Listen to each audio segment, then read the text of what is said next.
Puji Tuhan, Shalom saudara. Shalom. Selamat pagi, selamat berjumpa kembali dalam kasih Kristus. Kita mengucap syukur kalau pagi hari ini kita ada di rumah Tuhan dengan keadaan tubuh yang sehat. Semua adalah berkat Tuhan, kasih karunia Tuhan yang begitu besar dalam kehidupan kita semua. Puji Tuhan. Mari kita akan mulai ibadah kita pagi hari ini. Saya undang untuk kita berdiri bersama-sama, kita akan masuk dalam doa. Mari kita berdoa. Pertolongan pada kita dalam ibadah minggu yang kudus ini adalah datang daripada Tuhan yang telah menciptakan langit, bumi dan segala isinya. Dia setia memelihara ciptaannya dan tidak pernah meninggalkan perbuatan tangannya dari selama-lamanya sampai selama-lamanya. Bapa kami dalam surga, kami ucap syukur Tuhan. Kalau pada pagi hari ini Engkau memberikan kesempatan lagi pada kami untuk mengucap syukur atas berkat Tuhan yang begitu besar dalam kehidupan kami semua. Kalau pagi hari ini kami boleh ada di rumah Tuhan seperti apa yang kami ada, itu karena Tuhan, kasih karunia Tuhan begitu besar, karena penyertaan Tuhan begitu besar dalam kehidupan kami. Kami patut pada pagi hari ini memuji Tuhan, menyembah Tuhan. Kami akan duduk dan tenang untuk mendengar isi hati Tuhan bagi kami semua, dan juga kami akan bersama-sama menerima sakramen perjamuan kudus. Terima kasih Tuhan, Engkau urapi setiap hamba Tuhan yang melayani Tuhan pada hari ini, baik Asar Koletan, pemusik, WL Singer, yang di AVD dan juga hamba Tuhan yang akan beritakan firman Allah, supaya pelayanan kami semua Engkau urapi dengan urapan-Mu dari surga, sehingga boleh menjadi berkat bagi jemaat Tuhan dan memperkenankan hati Tuhan. Terima kasih Bapa. Seluruh jemaat yang hadir juga Tuhan urapi, kuasai dengan kuasa-Mu dari surga. Berdoa untuk saudara-saudara kami dalam perjalanan antara mereka Tuhan. Bahkan tempat ini kumpulkan kami bersama. Berkati kami bersama-sama. Terima kasih Bapa. Dalam nama Tuhan Yesus Kristus kami sudah berdoa dan mengucap syukur. Mari semua yang mengasihi Tuhan kita sama-sama katakan amin. Amin. Shalom saudara. Shalom. Sekali lagi shalom. Hari ini ada sukacita. Amin. Boleh lambaikan tangannya dong yang bersukacita. Yes, boleh kita kasih tepuk tangan dulu buat Tuhan kita yang dahsyat. Boleh sebarkan sukacita kita ke kanan kiri, boleh lihat kanan kirinya dulu. 1-2 orang boleh kasih salam. Boleh kita sapa kanan kiri kita. Dia adalah Raja kita yang bertahta di dalam hati kita, di dalam hidup kita. Amin. Bagaimanapun kita menjalani minggu ini, mungkin ada kesedihan, mungkin ada kesenangan dan banyak hal yang terjadi dalam hidup kita. Tetap dialah bertahta di dalam hidup kita. Amin. Sekali lagi kasih kemuliaan yang dahsyat buat Tuhan kita. Dialah Raja kita. Dialah segalanya buat kita. Haleluya. Come on, we praise God.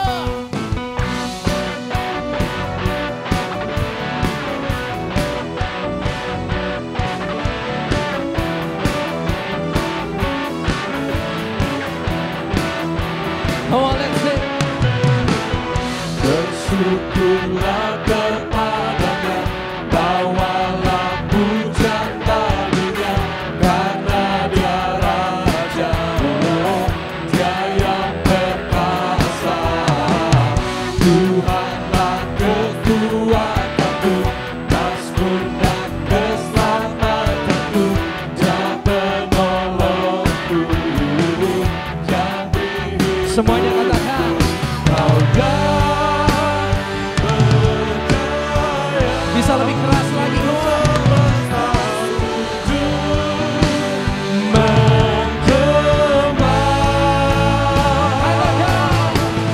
Akulah kebangkitanku, mujizat telah terjadi, junjung kasih anugerahmu, kekal penuh dan mulia.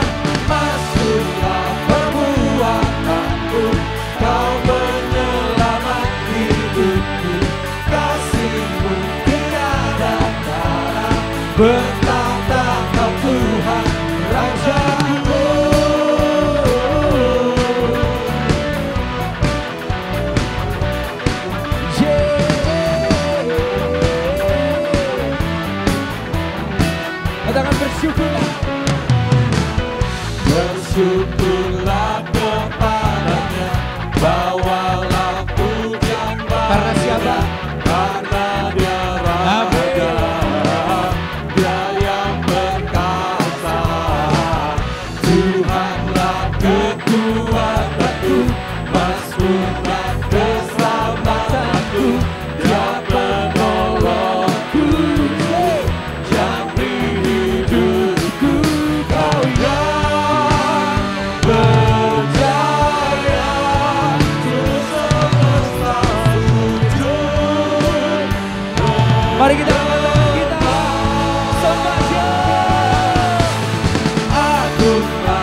mujizat telah terjadi.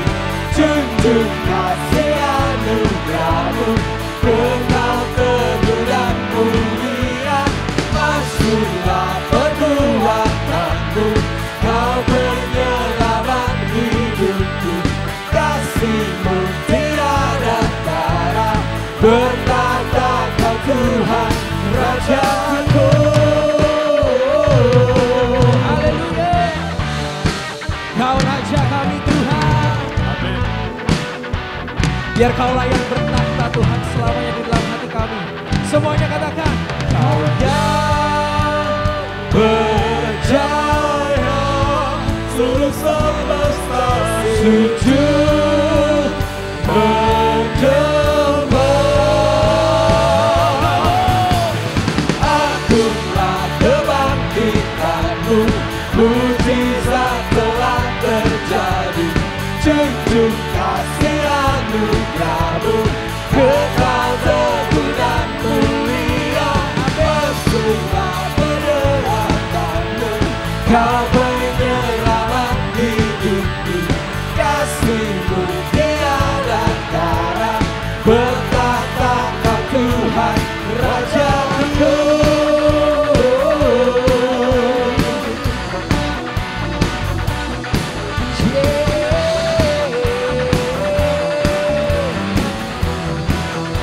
Yesus Kau Raja kami. Haleluya. Haleluya, puji Tuhan Bapak Ibu Saudara yang dikasihi Tuhan. Dia Allah yang luar biasa. Firman Tuhan menerangi kita semua. Dan kita akan terbang bersama dengan Tuhan. Amin. Mengatasi setiap permasalahan dan persoalan kita. Haleluya. Kita akan pujian Tuhan.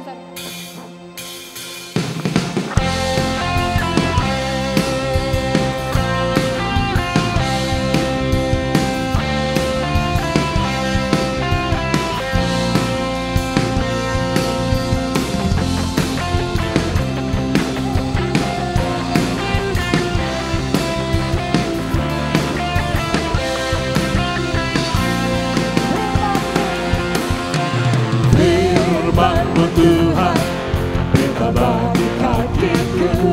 Amin. Janji-Mu terang bagi jalan-jalanku. Kebenaran-Mu menuntunku setiap hari. Ku menantikan-Mu, beri kekuatan baru. Ku kan terbang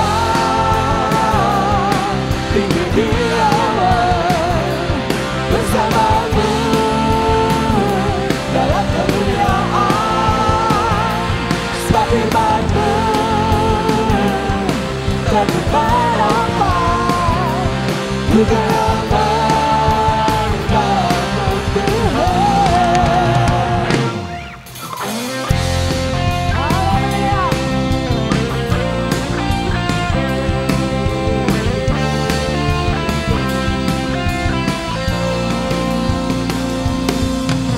Firman-Mu Tuhan, berita bagi kakiku. Janji-Mu terang bagi jalan-jalanku. Kebenaran-Mu menuntunku setiap hari. Ku menantikan-Mu, beri kekuatan baru. Ku kan terbang tinggi di awan bersama-Mu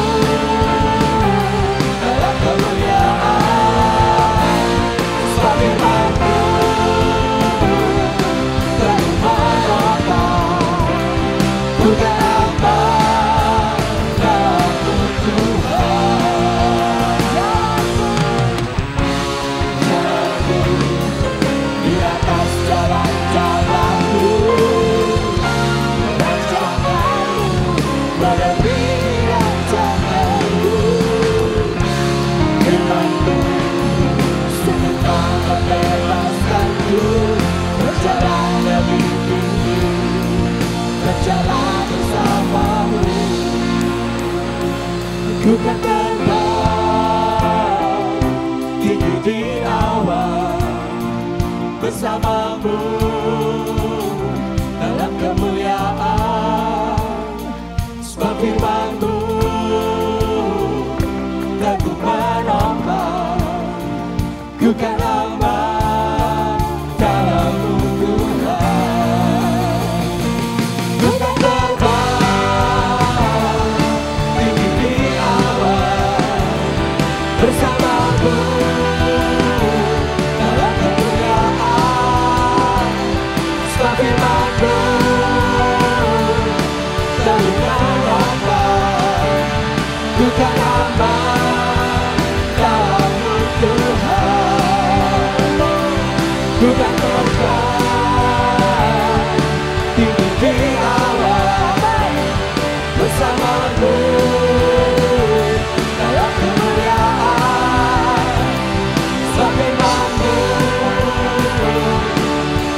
Bukan aman dalam-Mu Tuhan, bukan aman dalam-Mu Tuhan, bukan aman dalam-Mu Tuhan.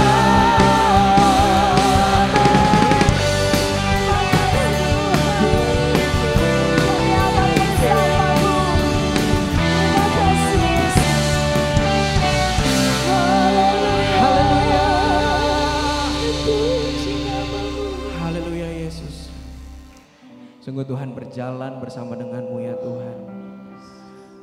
Itulah kerinduan kami, terbang Tuhan bersama dengan Engkau Tuhan. Satu hal yang kami tahu Tuhan, kalau hari ini ya Tuhan, mungkin ada banyak hal dalam hidup kami yang belum terjadi.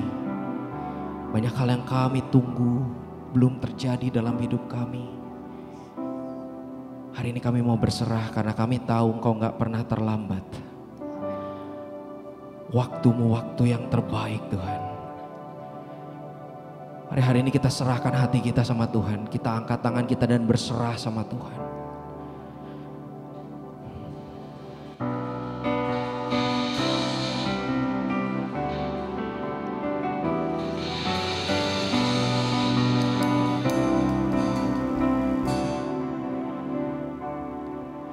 Tuhan tak pernah terlambat dan tak pernah terlalu cepat.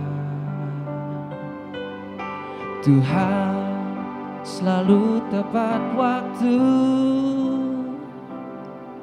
dan tak pernah Dia ingkar janji. Kuasa-Mu sungguh tak terbatas, keajaiban-Mu tiada batas, kasih-Mu tak terselangi. Aku kan bersandar dan mengandalkan-Mu Yesus. Kebesaran-Mu tiada batas, kebesaran-Mu tiada batas. Haleluya. Sebab bagi-Mu Tuhan tiada yang mustahil, ku aman dalam-Mu.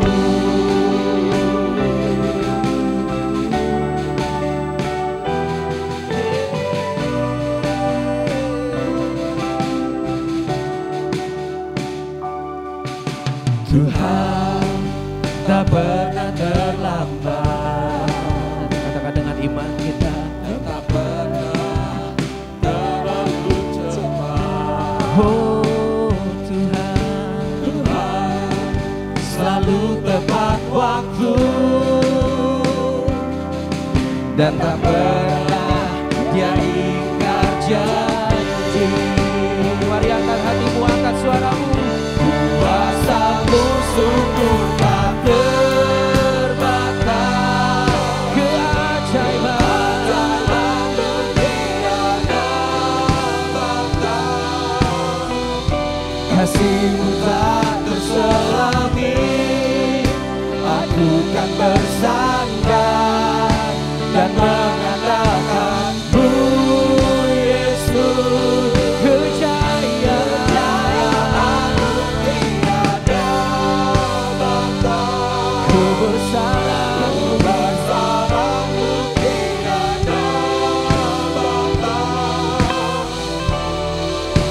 Sebab bagi-Mu Tuhan tiada yang mustahil, ku aman dalam-Mu.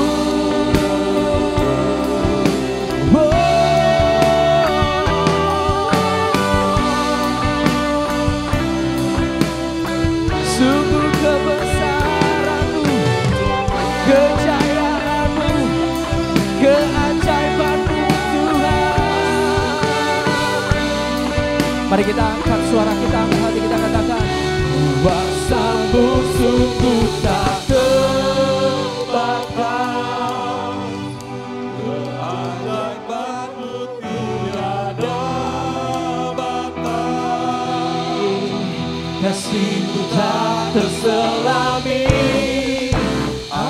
akan bersandar dan mengandalkan-Mu Yesus.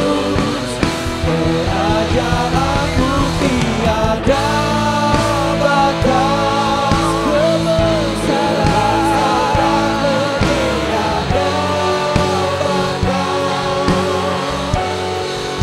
Sebab bagi-Mu Tuhan tiada yang mustahil, ku aman dalam-Mu.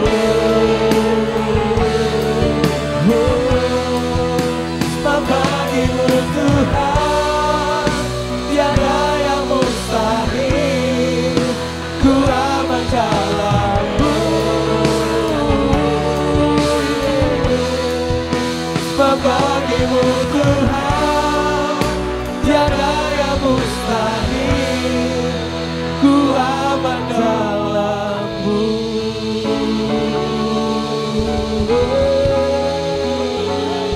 Yesus, tiada yang mustahil bagi-Mu. Haleluya.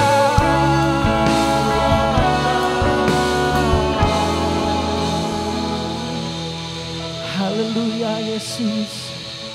Tiada yang mustahil Engkau lakukan dalam hidup kami Tuhan. Sekalipun orang-orang, sekalipun dunia bilang gak bisa, sekalipun banyak orang-orang berkata negatif Tuhan, tapi kami akan percaya Engkau mampu melakukan segala hal dalam hidup kami Tuhan.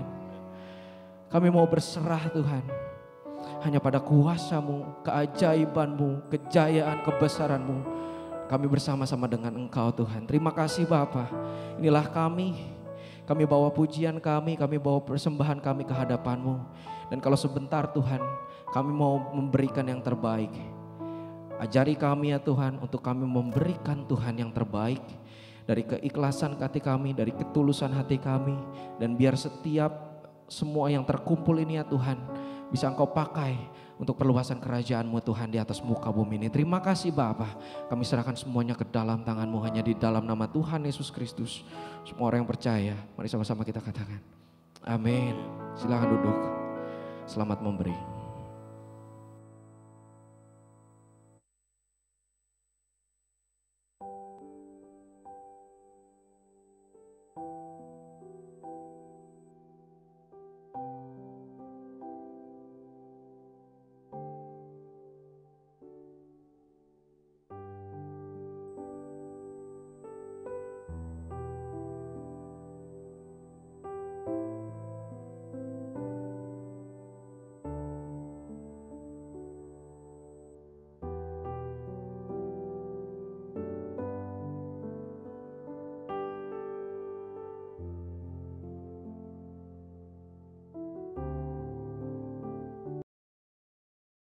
Ya, puji Tuhan, saudara.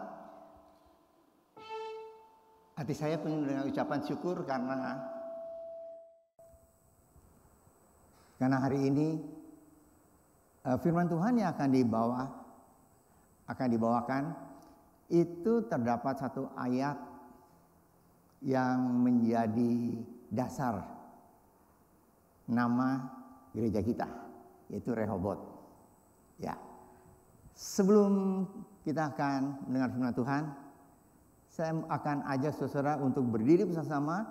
Kita akan menyanyi Mars Rehobot dengan penuh sukacita. Tapi sebelum menyanyi, mari silakan saudara. Sebelum menyanyi ada seorang yang bertanya pada saya, sebenarnya Om, itu Rehobot itu yang benarnya apa sih, tulisnya gimana sih? Rehobot tok atau Rehobot pakai H? Nah, kalau di Alkitab kan Rehobot nggak pakai H. Kenapa Rehobot kita pakai H? Rehobot ada H, kan saudara? Nah, sejarahnya demikian. Karena yang memberi nama Rehobot itu adalah Om Corbett. Om Corbett itu seorang warga negara Belanda, Knil. Nah, waktu dia membuka gereja Rehobot, gereja persekutuan doa di kota Bandung, dan dia menamakan itu Rehobot, dia buka di Alkitabnya, Rehobotnya itu ada H. Ada H. Saya lihat, saya cari, saudara, ternyata bahasa-bahasa lain, bahasa Inggris pakai H. Bahasa Belanda juga pakai H. Bahasa Jerman ada H-nya. Nah, jadi bagaimana? Kita mesti sebutnya gimana? Rehobot atau Rehobot H. Rehobot H. H-nya itu apa? H. Nggak usah, saudara, nggak usah. Tetap kita sebut Rehobot aja ya. Puji Tuhan. Mari kita nyanyi sama-sama. Mars Rehobot. Ya.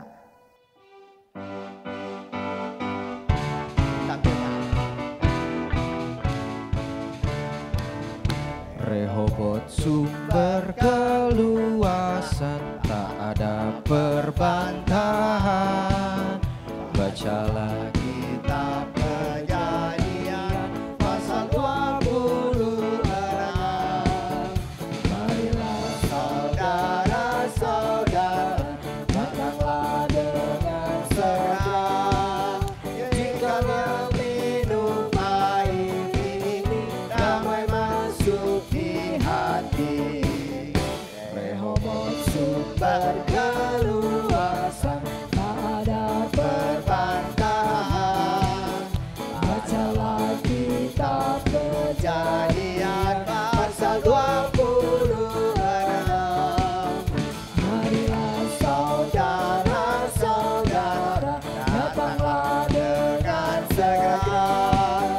Jikalau minum air ini, damai masuk di hati. Jikalau minum air ini, damai masuk di hati. Kita diberikan lagi Tuhan, ya puji Tuhan.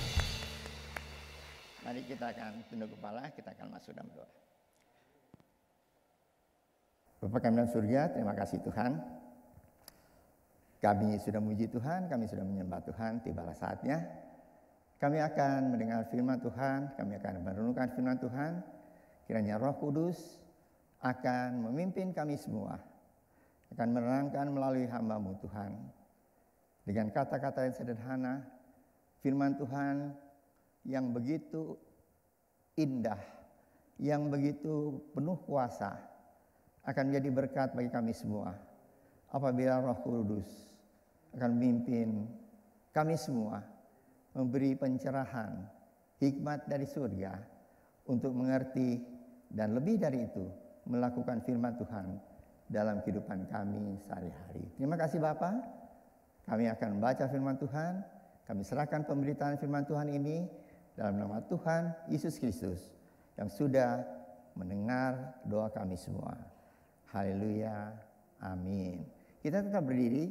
Mari saudara, kita akan baca di dalam firman Tuhan di dalam Kejadian pasal 26. Kejadian pasal 26 mulai ayat 12. Ya, Kejadian pasal 26 ayat 12 dan selanjutnya sampai ayat 33. Ayat Kejadian pasal 26 ayat 12 sehingga ayat 33. Saya akan membacakan ayat yang genap.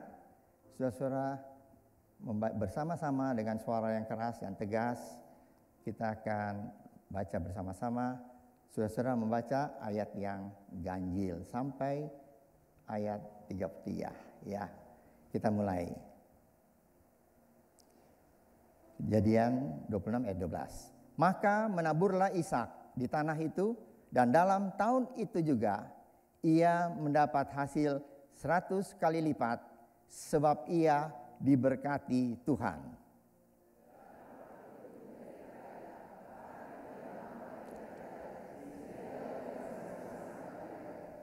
Ia mempunyai kumpulan kambing domba dan lembu sapi serta banyak anak buah, sehingga orang Filistin itu cemburu kepadanya.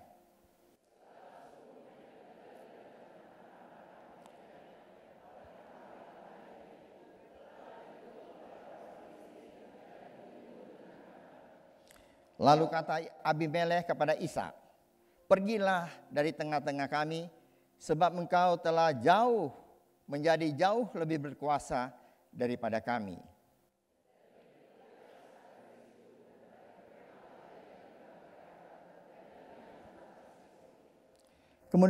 Kemudian Ishak menggali kembali sumur yang digali dalam zaman Abraham ayahnya, dan yang telah ditutup oleh orang Filistin sesudah Abraham mati.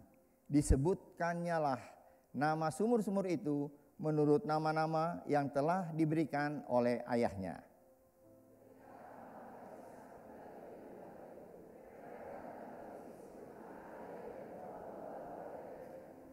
Lalu bertengkarlah para gembala Gerar dengan para gembala Ishak. Kata mereka, "Air ini kepunyaan kami." Dan Ishak menamai sumur itu Esek, karena mereka bertengkar dengan dia di sana.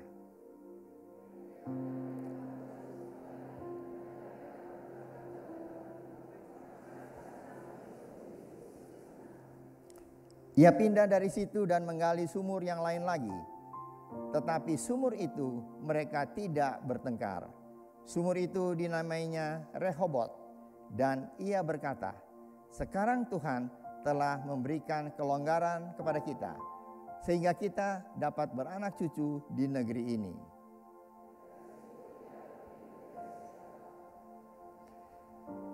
Lalu pada malam itu Tuhan menampakkan diri kepadanya serta berfirman, "Akulah Allah ayahmu Abraham. Janganlah takut, sebab aku menyertai engkau. Aku akan memberkati engkau dan membuat banyak keturunanmu karena Abraham hambaku itu."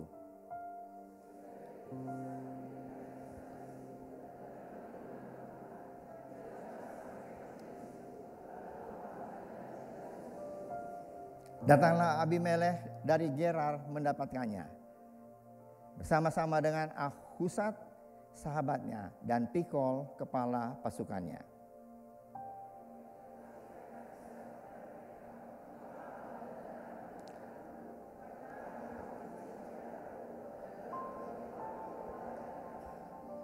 Jawab mereka, "Kami telah melihat sendiri bahwa Tuhan menyertai engkau. Sebab itu kami berkata, baiklah kita mengadakan sumpah setia antara kami dan engkau, dan baiklah kami mengikat perjanjian dengan engkau."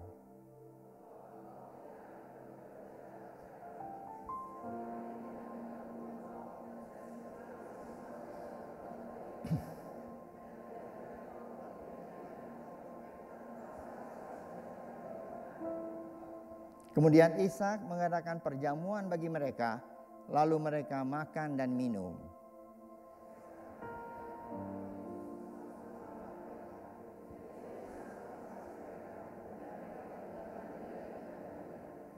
Pada hari itu datanglah hamba-hamba Ishak, memberitahukan kepadanya tentang sumur yang telah digali mereka, serta berkata kepadanya, "Kami telah mendapat air."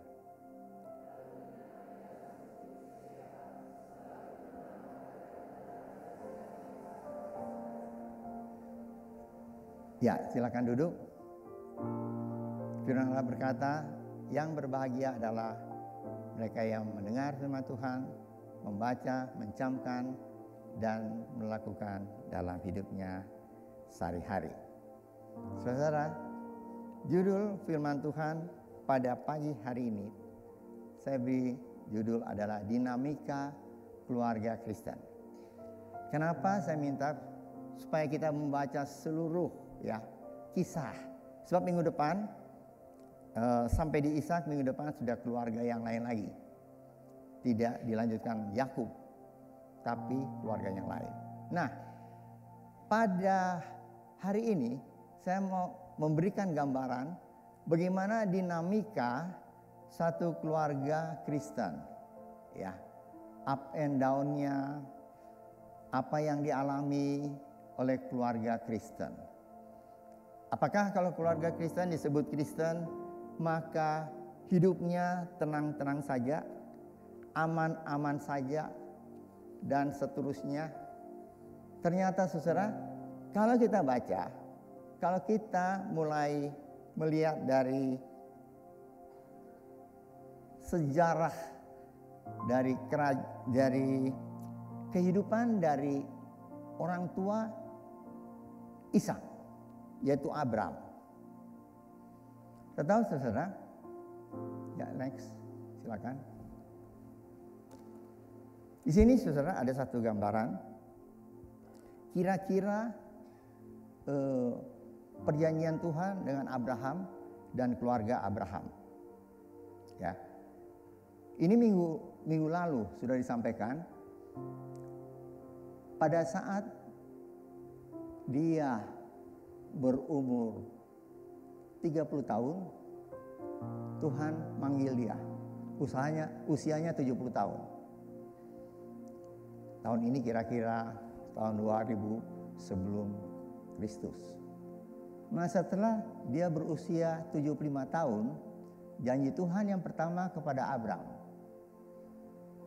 yaitu Tuhan akan memberkati dia seperti bintang di langit. Saudara, selanjutnya perjanjian Abraham untuk meneguhkan janji Tuhan yang pertama kepadanya. Perjanjian yang selanjutnya adalah jaminan Tuhan sendiri. Kalau saudara baca dalam Kejadian 1:15 ayat 1-21, di situ Allah minta Abraham untuk memotong lembu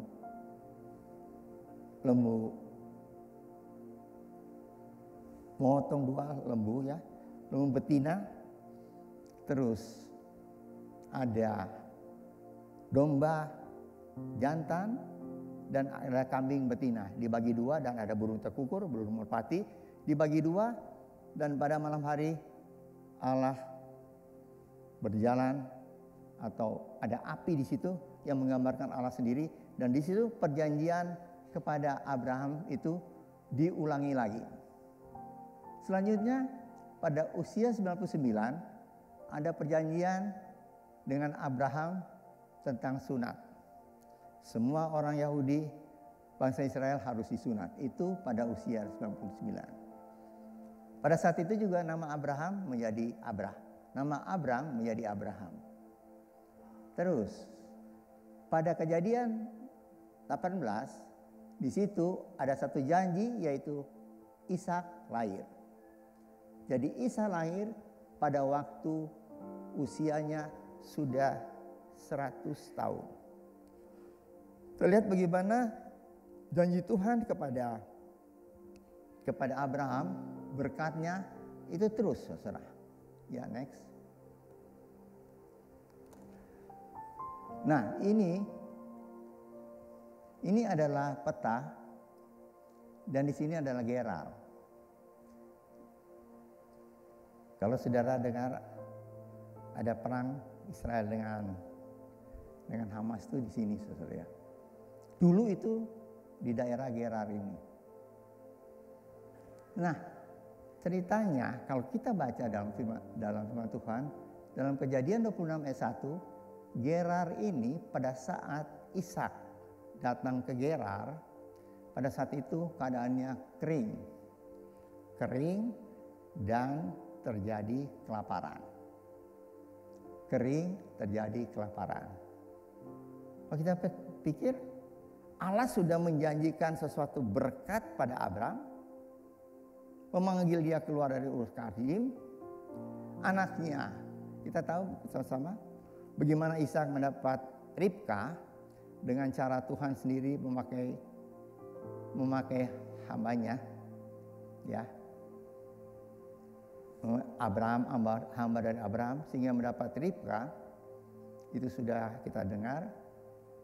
Setelah itu keadaan keluarga dari Ishak, dia pindah ke Gerar, dan di sini terjadi satu kekeringan, kelaparan. Nah, pada saat itu apa yang terjadi? Dalam keadaan kelaparan itu, saudara, Allah tetap menjanjikan kepada Ishak semua janji yang disampaikan kepada Abraham. Itu aku akan memberkati engkau dan keturunanmu seperti bintang di langit. Dan keturunanmu akan menjadi berkat. Itu diucapkan kembali kepada Ishak. Nah, dalam keadaan kelaparan, dalam keadaan kekeringan, tapi janji Tuhan datang lagi. Bahwa dia akan seolah-olah dan bukan seolah-olah. Tuhan berkata, aku akan memberkati engkau seperti ayahmu. Apa yang aku sudah janjikan pada ayahmu, aku akan memberkati engkau. Diulang lagi janji Tuhan.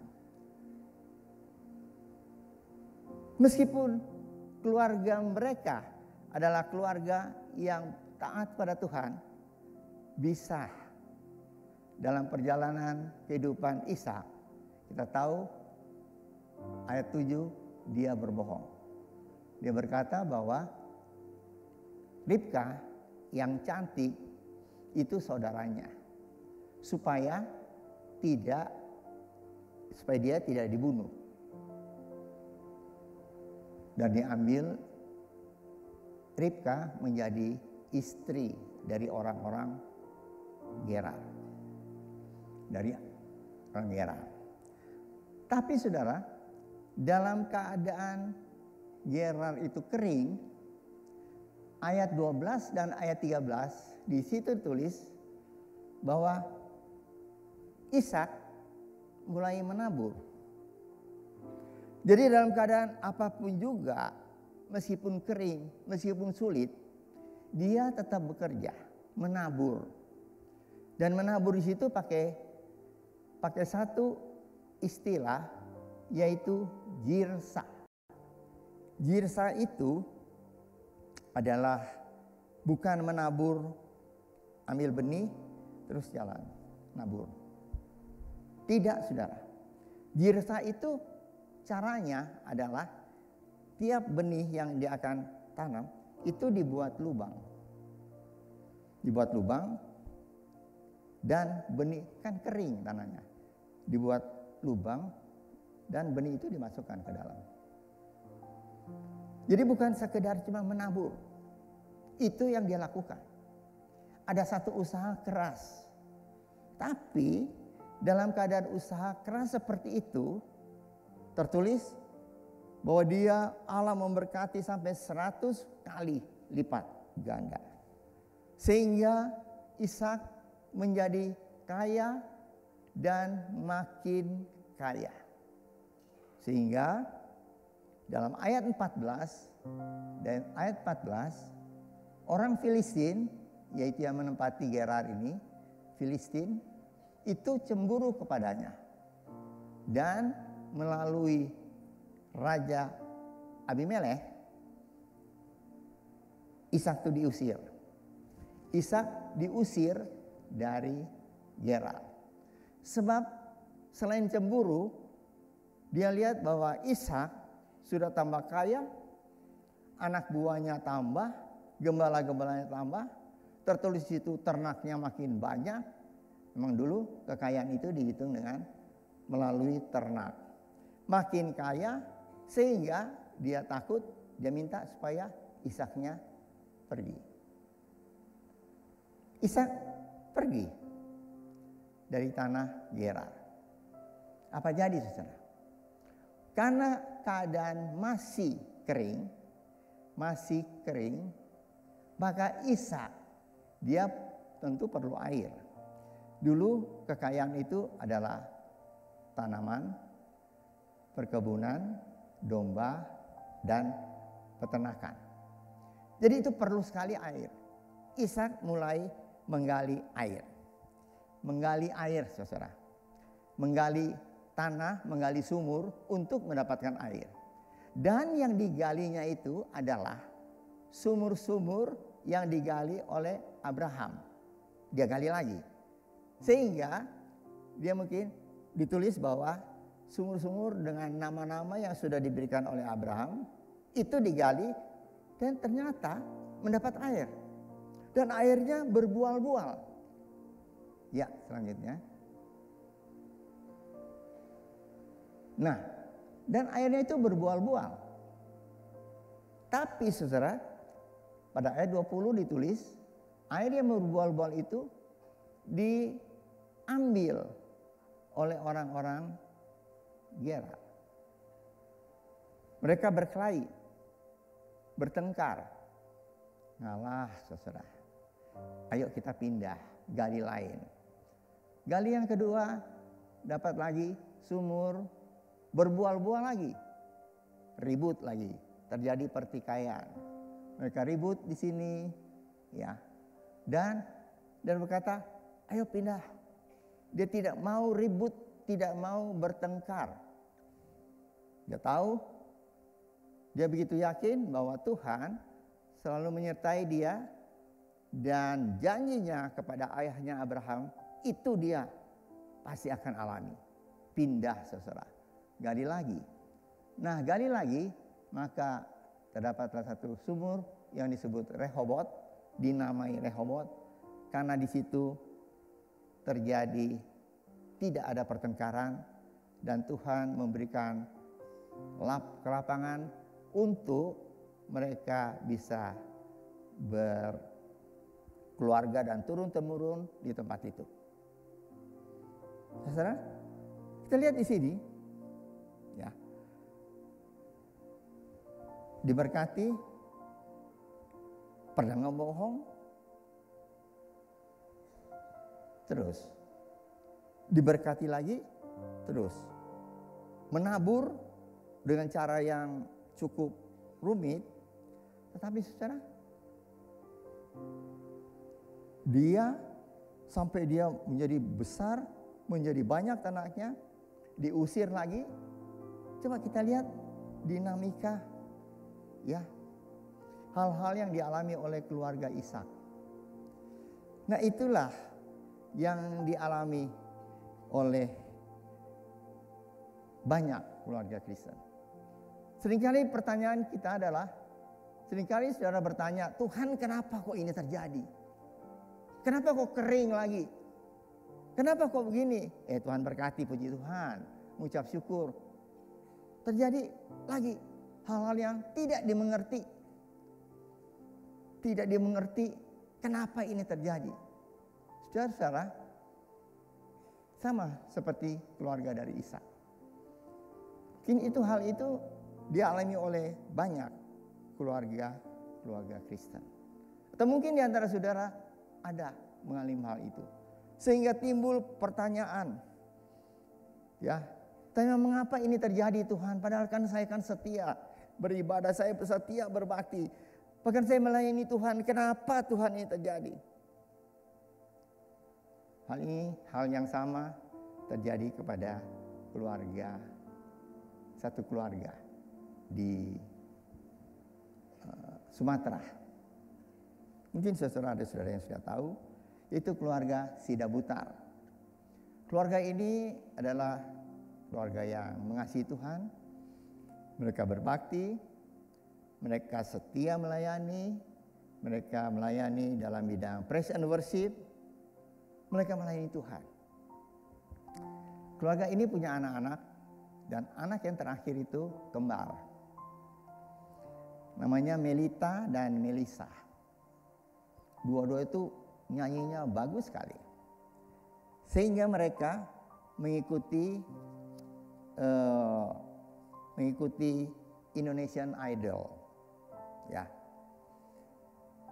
Mereka sudah mengikuti tahapan-tahapan seleksi, dari seleksi secara audisi, seleksi kualifikasi, setelah itu mereka masuk ke dalam camp latihan seperti campnya tentara gitu ya, digembleng di sana untuk supaya menghasilkan orang-orang penyanyi-penyanyi yang sudah memang suaranya bagus, sudah dari ribuan kan. Biasanya kalau seleksi itu dari tiap kota besar tuh diseleksi, dan sudah lihat di TV biasanya banyak orang ya, orang anak muda yang ikut. Sudah lewat itu semua, sampai ke camp, sampai ke tempat latihan, ya. Terus mereka sudah mengikuti gala show, sudah mengikuti live show, sudah sampai ke final, sampai di TV. Jadi sudah begitu banyak tahapan yang sudah diikuti. Semua masuk semua, saudara. Sampai di TV, eliminasi pertama, Melita, saudara kembarnya, gugur. Adiknya, saudara kembarnya, Melisa, dia terus sampai ke eliminasi ketiga. Eliminasi ketiga, dia gugur. Dia gugur itu Indonesian Idol tahun 2020. Tak gitu apa yang jadi, saudara? Ternyata Melisa, tentu mereka keluarga ini tentu sedih. Sudah berusaha, tidak berhasil. Tapi tahun itu juga Melisa yang sudah sampai di eliminasi ketiga, dia meninggal karena kanker. Wah, pada saat dia meninggal, keluarga itu pasti bertanya-tanya pada Tuhan. Tuhan, kenapa ini terjadi? Mungkin mereka marah sama Tuhan, tetapi tidak ada jawaban. Tidak ada jawaban sama sekali. Sampai saudara, kita tahu bahwa itu sering dialami oleh orang-orang yang percaya Tuhan. Mengalami banyak hal, bertanya kepada Tuhan, kenapa Tuhan, mengapa ini terjadi? Tapi tidak ada jawaban. Sampai satu orang sastrawan Inggris yang bernama C.S. Lewis, dia berkata begini, dia pernah tulis satu kalimat yang demikian, Tuhan, mengapa engkau lebih mudah ditemui pada saat hidup ini berjalan lancar, tetapi begitu sulit aku temui ketika hidup ini aku membutuhkan engkau dan membutuhkan pertolonganmu. Kenapa Tuhan? Kenapa pada saat hidup ini lancar engkau mudah sekali ditemui, tapi pada saat kehidupan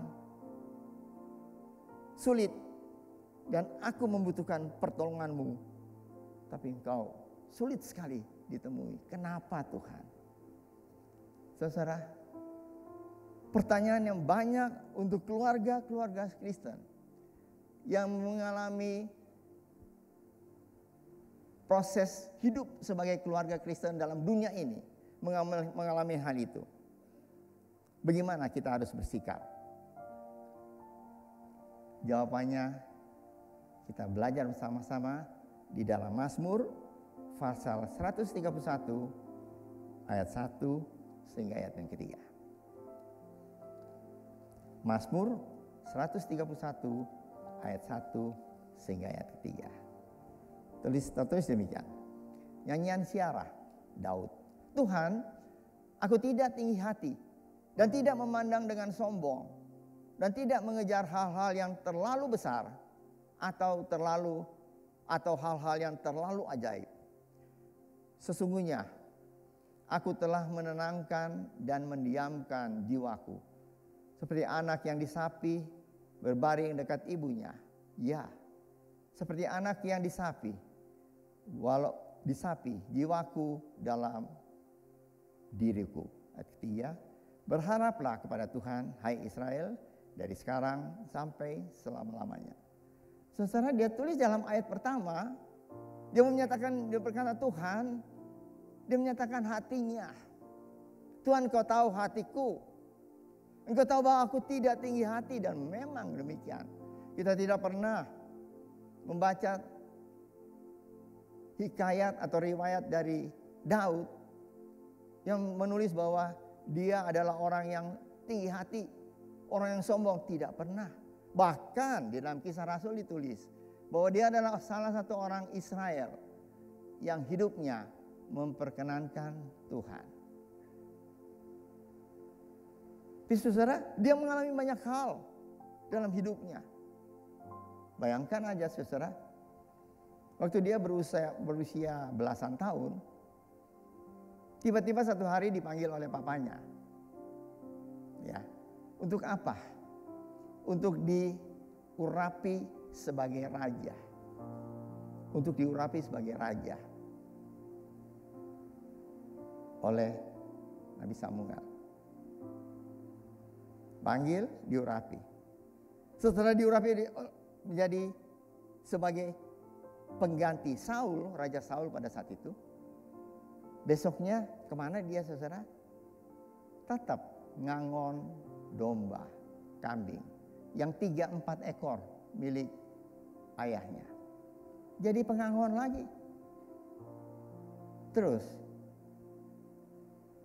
bagaimana caranya dia sampai masuk ke istana? Oh, dia tidak masuk sebagai seorang yang dipilih oleh rakyat. Oh, dia adalah raja yang terpilih, diurapi oleh Tuhan. Tidak, saudara. Dia masuk ke istana, ya tahu bersama-sama. Karena istana pada saat itu mencari orang yang pintar bermain kecapi, karena Raja Saul dirasuk oleh roh jahat. Maka terpilihlah Daud. Dia masuk ke dalam istana raja, itu bukan sebagai putra raja atau pengganti raja. Oh tidak, saudara. Dia masuk sebagai pemain kecapi. Sampai satu kali dia bisa mengalahkan, membunuh, merobohkan seorang Filistin yang begitu besar yang bernama Goliat. Pada saat itu putri-putri Yerusalem memuji dia. Saul membunuh beribu-ribu, Daud membunuh berlaksa-laksa. Sampai kedengaran di telinganya Saul, apa jadi? Mulai saat itu hidup Daud tidak tenang sama sekali. Menjadi buronan. Dikejar-kejar oleh Saul. Dikejar-kejar oleh tentara kerajaan. Sampai dia harus lari ke gunung, lari dari gunung ke gunung, dari goa ke goa. Kok begitu? Dia bisa berkata kepada Tuhan, saya enggak minta untuk diurapi jadi raja. Engkau yang mengurapi aku menjadi raja. Tapi setelah diurapi, kenapa hidupku menjadi demikian? Saudara, dia lari. Sehingga sesekali kita tahu bersama-sama, dia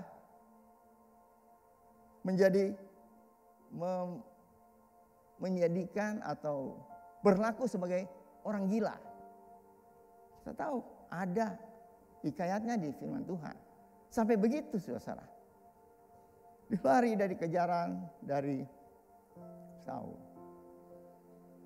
Sampai satu kali pada waktu Saul mati karena bunuh diri, maka Daud masuk istana. Emangnya terus happy ending, saudara? Oh tidak. Saul masuk istana, Daud masuk istana. Apa jadi, saudara? Dia mengalami hal yang sungguh menyakitkan. Dalam kehidupan keluarganya, anak-anaknya tidak cocok satu dengan yang lain. Ribut, berkelahi. Bahkan ada anak yang memperkosa anaknya yang lain. Bapak mana yang tidak sedih dalam hal itu? Maka ada anaknya yang paling dia sayang, Absalom. Kejar-kejar dia, mau bunuh dia. Dia bisa berkata, Tuhan, aku tidak minta untuk diurapi. Engkau sendiri yang mengurapi, tapi kenapa ini terjadi? Tapi saudara, pada waktu dia menulis dalam ayat pertama, Tuhan, aku tidak tinggi hati. Ya, dia tidak berkata bahwa itu semua terjadi karena Tuhan tidak dekat lagi pada dia. Tidak, saudara. Dia tidak arogan terhadap Allah. Dia sadar ada banyak hal yang tidak dia pahami rencana Allah dalam kehidupannya. Dia tidak protes pada Allah. Seolah Tuhan, kenapa ini terjadi? Seolah-olah Tuhan itu menjadi pegawainya dan harus bertanggung jawab kepada dia. Kenapa ini terjadi Tuhan? Tidak, saudara-saudara. Sama sekali tidak. Dia berkata, aku tidak tinggi hati Tuhan. Bahkan saudara, ayat kedua dilanjutkan dengan, sesungguhnya aku telah menenangkan dan mendiamkan jiwaku. Aku telah menenangkan. Jadi artinya sebelumnya jiwanya itu tidak tenang. Gelisah, stres mungkin. Dia dikejar-kejar oleh raja. Satu kerajaan ngejar dia. Udah jadi raja, anak-anaknya demikian. Tapi sesudah dikatakan, sesungguhnya aku telah menenangkan dan mendiamkan jiwaku. Dia lanjutkan, seperti anak yang disapi berbaring dekat ibunya. Ya, seperti anak yang disapi jiwaku dalam diriku. Dia memberikan gambaran. Tenangnya itu seperti apa? Seperti anak yang disapi berbaring dekat ibunya. Itu saudara adalah satu gambaran yang disebut metafora. Metafora itu adalah gambaran, sesuatu gambaran untuk menerangkan maksud dari satu hal. Dia menenangkan seperti anak yang disapi berbaring dekat ibunya. Mungkin ibu-ibu yang di sini akan berpikir dan bisa bertemu dengan Daud. Saudara bisa berpikir, saudara bisa berkata, Daud, kalau saya memberikan metafora, saya rasa kalau ditulis seperti bayi yang menyusui di dada ibunya dan dalam pelukan ibunya, saya rasa itu lebih menyentuh. Itu lebih mengena. Bayi dalam pelukan ibunya sementara menyusui di bawah dada ibunya. Wow, tenang sekali. Tenang sekali. Saudara, tapi setelah dipikir-pikir, bagaimana keadaan bayi?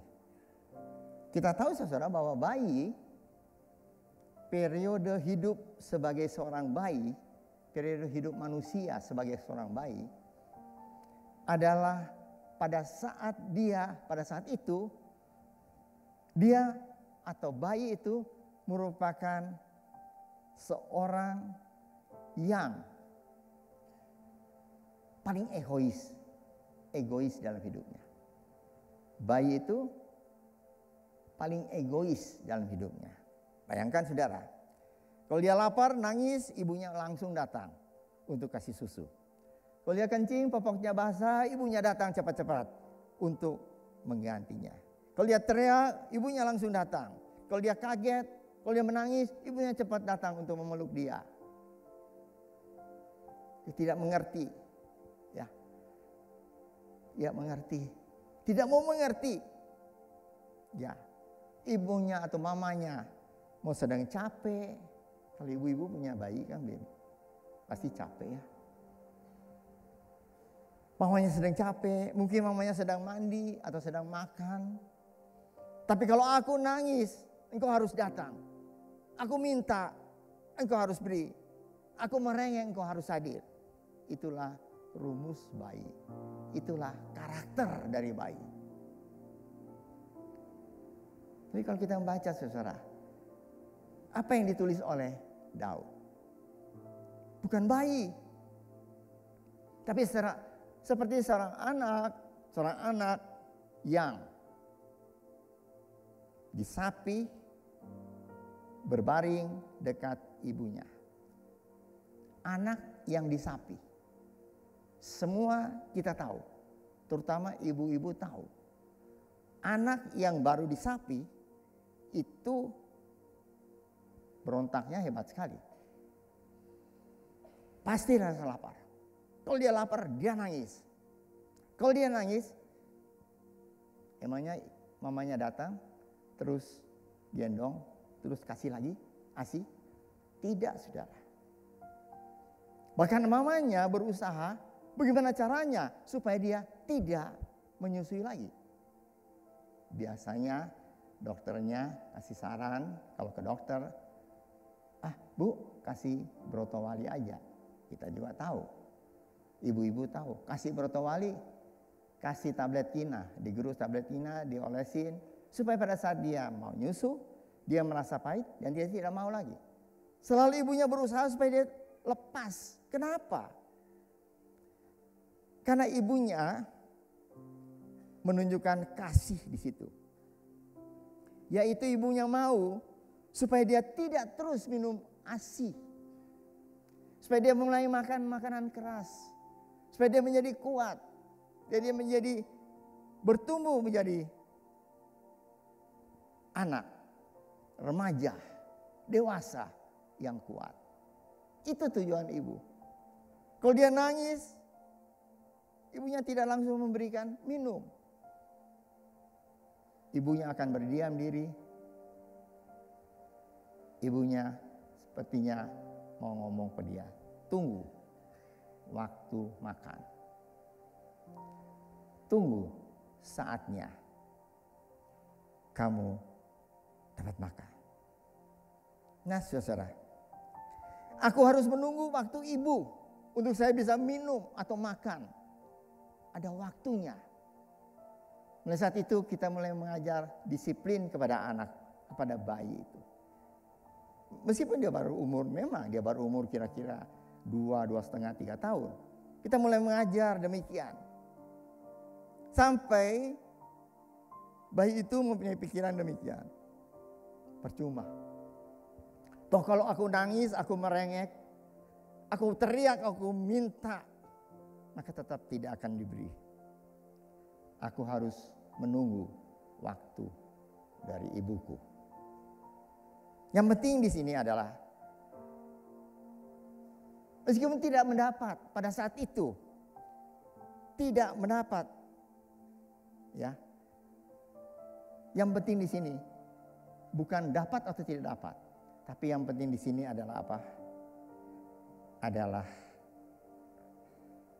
ibuku ada di sampingku. Kalau mama ada di samping saya, maka itu cukup. Apapun kebutuhan saya, saatnya ibu saya akan memberi kepada saya. Kalau ibuku ada di sampingku. Terbangunlah satu kepercayaan dari anak ini. Selama ada ibunya, semuanya akan dipenuhi pada waktunya.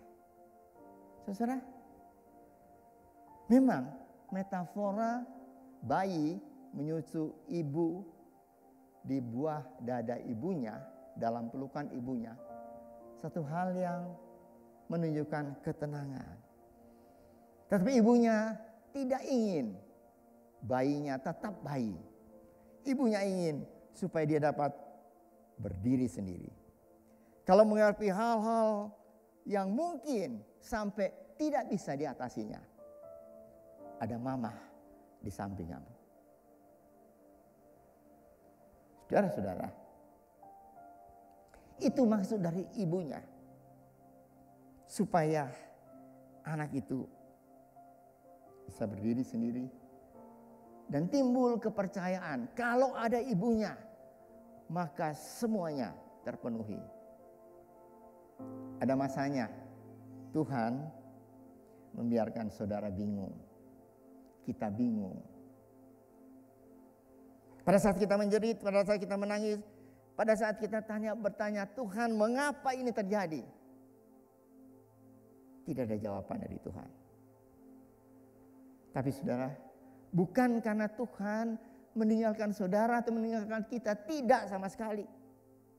Bayangkan saudara, anaknya Yesus Kristus yang dikasihi, anaknya yang tunggal sudah dikorbankan untuk menyelamatkan kita, untuk memberikan untuk kita semua. Padahal yang lain yang tidak dia berikan, anaknya saja yang begitu dia kasih, dia berikan kepada kita. Masa saudara, kebutuhan kita yang tentu tidak sebesar itu, masa Tuhan tidak kasih? Yang diperlukan di sini adalah tetaplah percaya akan kehadiran Allah. Tetaplah mari kita tetap yakin dan percaya.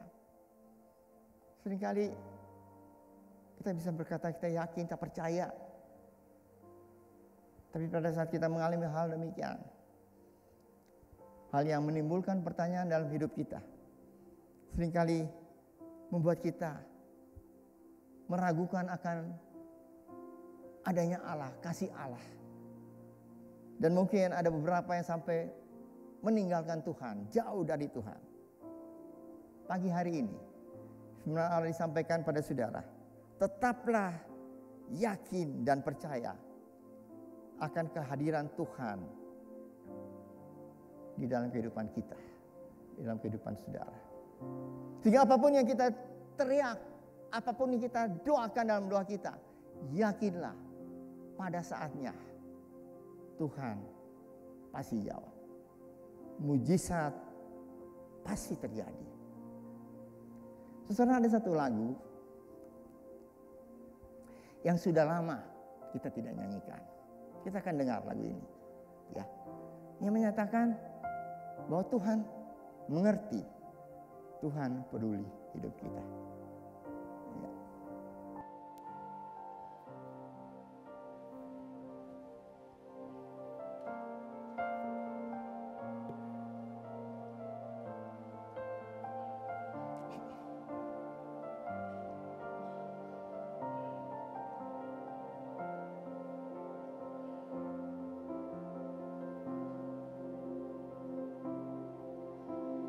Terkadang kita merasa tak ada jalan terbuka, tak ada lagi waktu, terlambat sudah.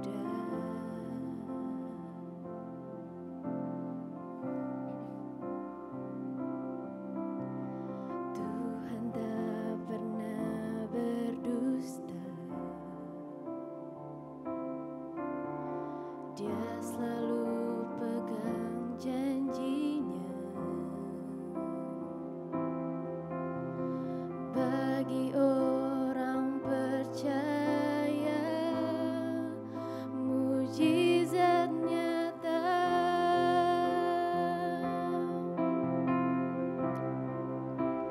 Dia mengerti, Dia peduli persoalan yang sedang terjadi. Dia mengerti, Dia peduli persoalan yang kita alami. Namun satu yang Dia minta, agar kita percaya sampai mujizat menjadi nyata.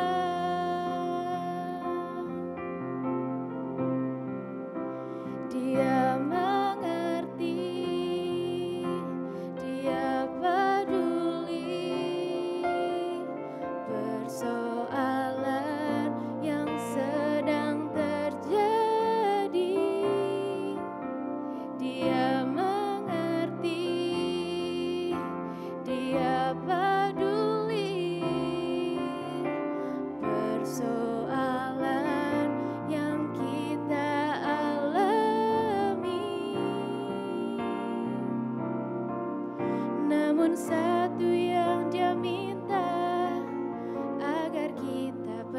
percaya sampai mujizat menjadi nyata, sampai mujizat menjadi nyata, sampai mujizat menjadi nyata.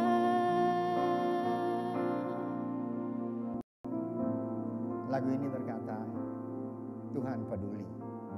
Tuhan mengerti apa yang sudah alami. Sebab itu Raja Daud, dia menutup ayat ketiga dengan kata-kata, berharaplah kepada Tuhan dari sekarang sampai selama-lamanya. Harapan saudara tidak akan kecewa. Karena dia mengerti, dia peduli akan semua yang saudara alami. Bahkan dia sudah siap dengan jawaban untuk menjawab semua keperluan saudara. Kiranya Tuhan memberkati kita semua. Amin. Mari kita tunduk kepala, kita masuk dalam doa. Bapa kami dalam surga, terima kasih Tuhan untuk berkat Tuhan bagi kami semua. Terima kasih Tuhan, Engkau menginginkan kami menjadi makin dewasa dalam Tuhan. Kami makin mengerti, makin sadar akan kehadiran Tuhan di hidup kami semua. Dan kami percaya bahwa Engkau mengerti, Engkau peduli akan persoalan kami. Terima kasih Bapa untuk berkat Tuhan bagi kami semua. Kita tahu Tuhan, firman Tuhan sudah disampaikan. Tapi mari Tuhan, kuasa Roh Kudus berikan kekuatan bagi kami untuk melakukan itu dalam kehidupan kami sehari-hari. Terima kasih Bapa, dalam nama Tuhan Yesus Kristus kami sudah berdoa dan mengucap syukur. Amin. Selanjutnya saudara, kita akan masuk dalam perjamuan kudus. Harap saudara bisa mempersiapkan roti dan anggur yang ada di tangan saudara. Kita akan masuk dalam perjamuan kudus. Saya akan membacakan firman Tuhan untuk kita semua. Sebab apa yang telah kuteruskan kepadamu telah aku terima dari Tuhan, yaitu bahwa Tuhan Yesus pada malam waktu ia diserahkan mengambil roti, dan sesudah itu ia mengucap syukur atasnya. Ia memecah-mecahkannya dan berkata, inilah tubuhku yang diserahkan bagi kamu. Perbuatlah ini menjadi peringatan akan aku.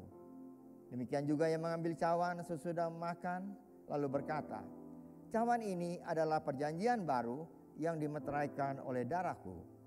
Perbuatlah ini setiap kali kamu meminumnya menjadi peringatan akan aku.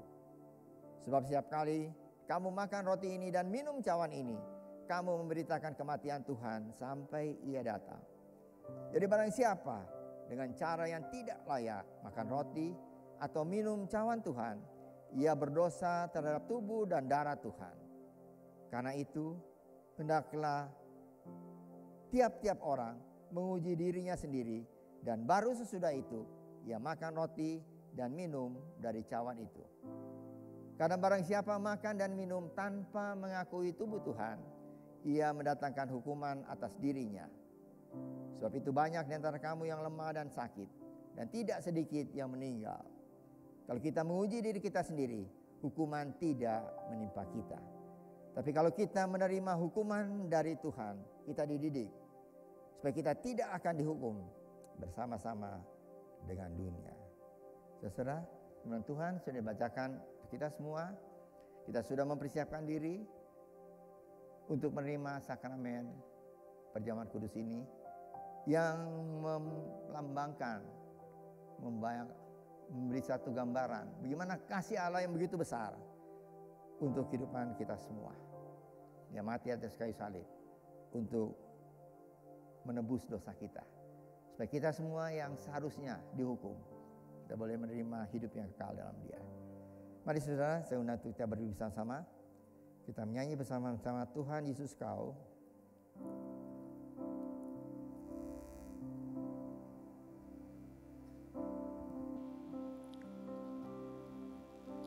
Kita menyanyi Tuhan Yesus Kau. Tuhan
Mari kita berdoa. Bapa kami yang di surga, kami sungguh mengucap syukur Tuhan karena Engkau sudah memanggil kami semua untuk datang di meja perjamuan Tuhan. Terima kasih Tuhan karena perjamuan ini akan mengingatkan kami semua akan pengorbanan Tuhan Yesus di atas kayu salib, di mana Dia sudah tubuhnya hancur Tuhan, darah mengalir untuk menebus segala dosa kami. Sesuai dengan firman Tuhan, kami mengaku segala dosa kami, karena firman Tuhan berkata, kalau kami mengaku segala dosa kami, maka Engkau adalah Allah yang setia dan adil, yang mengampuni segala dosa kami dan menjauhkan kami dari segala kejahatan. Terima kasih Tuhan, karena itu sebelum kami makan dan minum perjamuan Tuhan, sekali lagi kami mau mengaku segala kesalahan dan dosa kami. Tuhan, ampuni kami jikalau kadang-kadang kami melanggar firman Tuhan, mengasihkan Tuhan dan tidak mendahulukan Tuhan dalam kehidupan kami. Sekarang Tuhan, kami tahu bahwa kami sudah mengaku dosa kami dan Engkau melayakkan kami untuk menerima perjamuan kudus. Terima kasih. Dalam nama Tuhan Yesus Kristus kami sudah berdoa dan mengucap syukur. Amin. Mari saudara angkat roti yang ada di tangan saudara. Lebih tinggi dari hidup saudara. Roti ini adalah lambang dari tubuh Tuhan Yesus yang dipecah-pecahkan untuk kita. Tubuh Tuhan Yesus hancur di kayu salib. Ia menderita, dicapeti, dipukul, diludahi. Semua Dia terima karena Dia amat mengasihi saudara dan saya. Yesus yang tidak mengenal dosa telah dibuatnya menjadi dosa karena kita, supaya di dalam Tuhan Yesus kita dibenarkan oleh Allah. Kita diselamatkan dan memperoleh hidup yang kekal. Dan oleh bilur-bilurnya segala penyakit kita telah disembuhkan. Dan ketika mereka sedang makan, Yesus mengambil roti, mengucap berkat atasnya, memecah-mecahkannya, lalu memberikannya kepada murid-muridnya dan berkata, ambillah, makanlah, inilah tubuhku yang diserahkan bagi kamu. Perbuatlah ini menjadi peringatan akan aku. Bukankah roti yang kita pecah-pecahkan adalah persekutuan dengan tubuh Kristus? Marilah kita makan bersama-sama dalam nama Tuhan Yesus Kristus. Amin.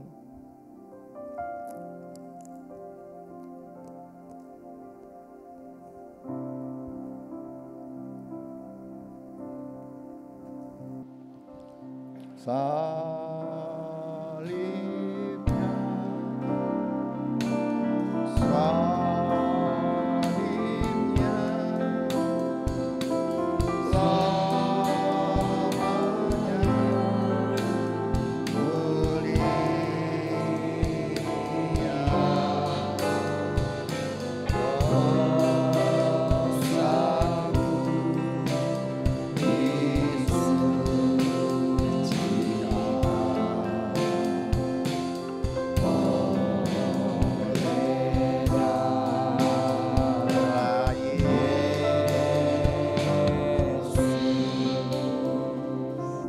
Saudara, angkat cawan yang berisi anggur di tangan kanan saudara. Lebih tinggi dari hidup saudara. Cawan anggur ini adalah lambang darah Yesus yang tercurah untuk menyucikan segala dosa kita.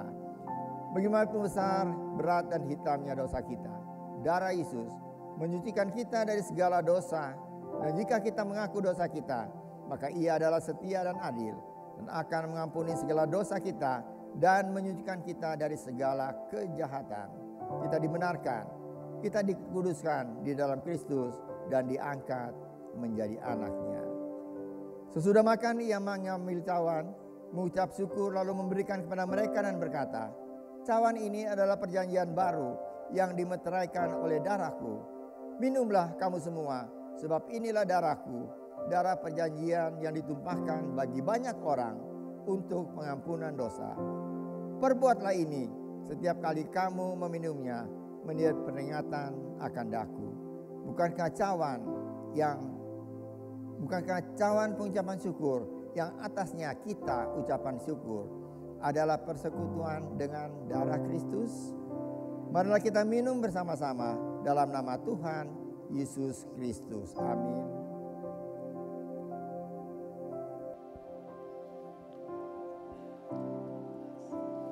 Salibnya,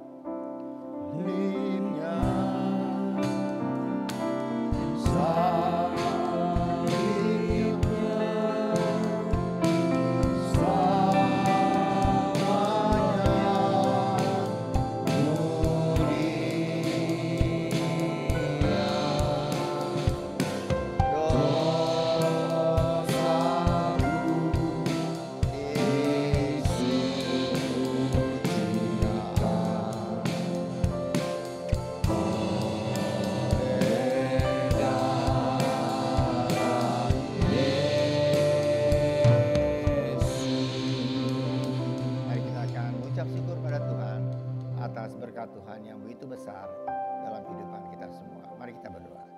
Bapa kami dalam surga, terima kasih Tuhan.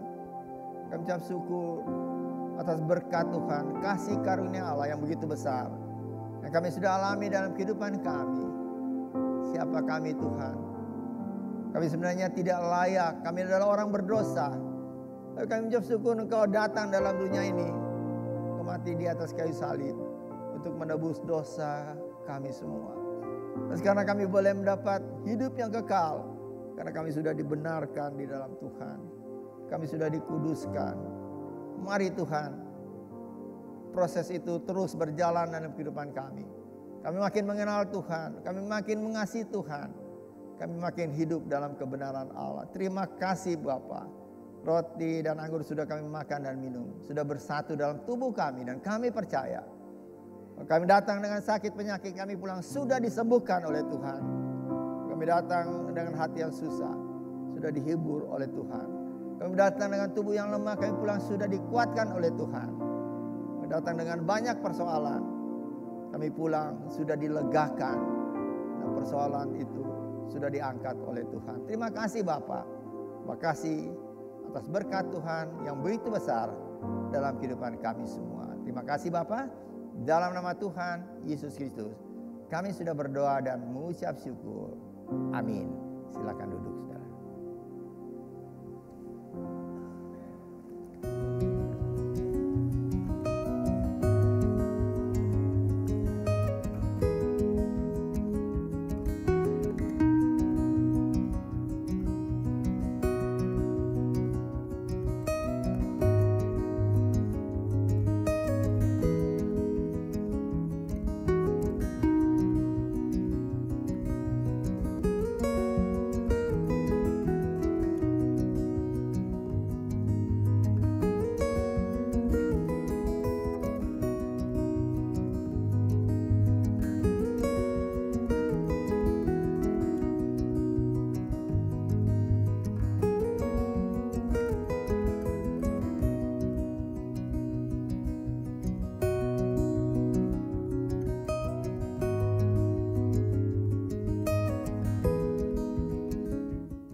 Saudara, dalam Pastor Corner bulan Mei, kita akan membahas tentang menjaga kesehatan fisik dan rohani. Dalam pertemuan kali ini kita akan mendiskusikan cara menjaga kesehatan fisik melalui olahraga, pola makan sehat dan perawatan diri serta membangun kerohanian yang sehat. Hari Kamis, tanggal 2 Mei 2024 pukul 7 malam. Acara ini berlangsung melalui Zoom meeting. Saudara, mari kita terlibat dan ikut serta di dalam doa rantai. Untuk mengikuti doa rantai, saudara diharapkan mengisi form yang sudah disediakan di setiap ibadah dan bisa saudara dapatkan melalui usher. Dan saudara bisa mengumpulkan kembali form doa tersebut kepada usher atau petugas doa yang tersedia.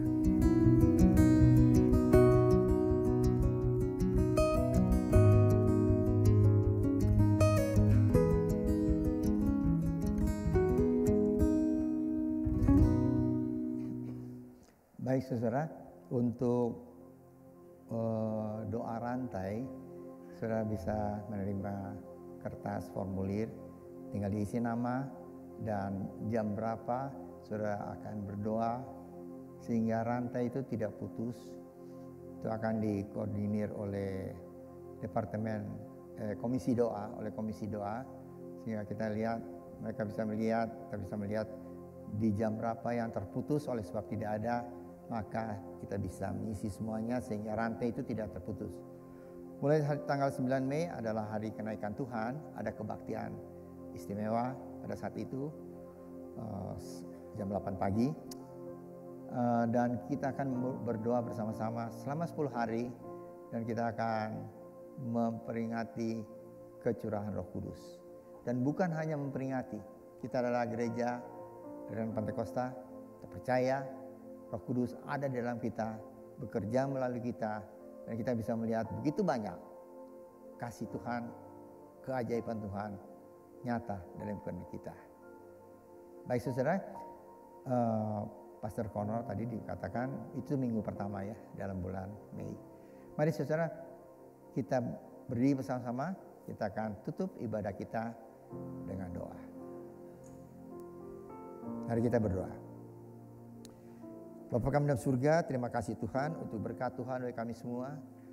Makasih Tuhan Kau sudah memimpin seluruh ibadah ini dari awal hingga selesai dengan berkat Tuhan.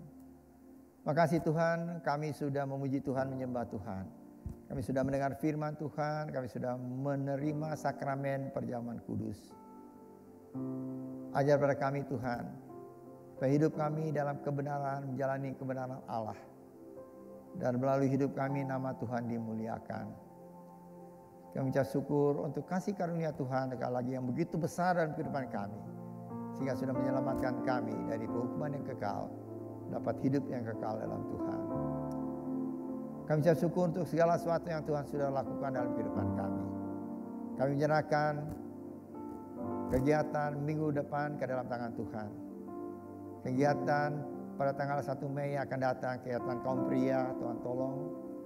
Supaya dalam kegiatan ini kaum pria, kami semua boleh makin dipereratkan tali persaudaraan kami dalam Kristus melalui acara ini. Terima kasih Bapak.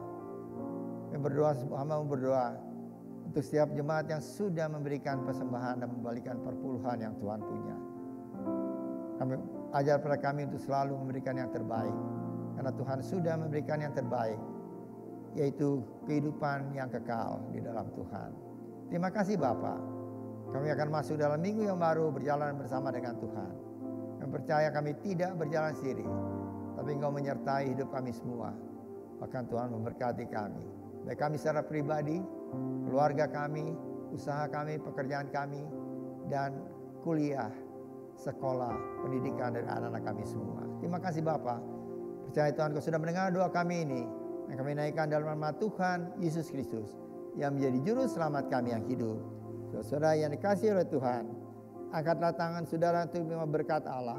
Arahkan hati saudara kepada Tuhan dan hadirat-Nya. Maka berkat Allah memenuhi hidup saudara. Amin. Berkat Allah memenuhi keluarga saudara. Amin. Berkat Allah memenuhi kesehatan saudara. Amin. Berkat Allah memenuhi keluarga saudara. Amin. Dan jadilah berkat dimanapun saudara berada. Amin. Dan saudara terimalah berkat dari Allah Bapa, kasih karunia dan damai sejahtera dari Tuhan Yesus Kristus, dan persekutuan Allah Roh Kudus menyertai saudara sekalian mulai hari ini sehingga Maranatha, Tuhan Yesus datang kembali. Amin. Bapa, terima kasih. Bapa, terima kasih. Bapa di dalam surga,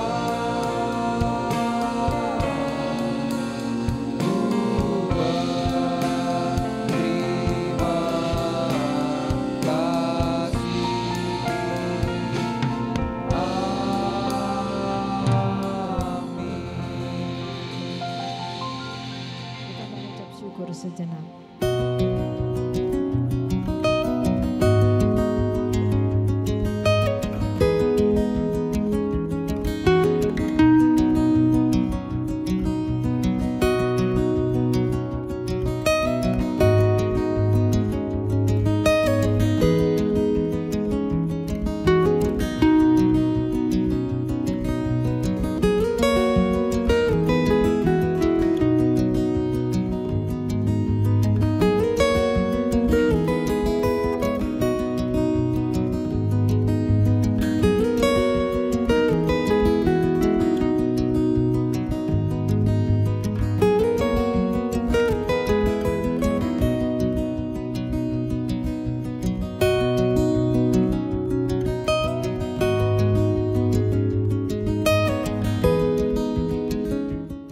Saudara, dalam Pastor Corner bulan Mei, kita akan membahas tentang menjaga kesehatan fisik dan rohani.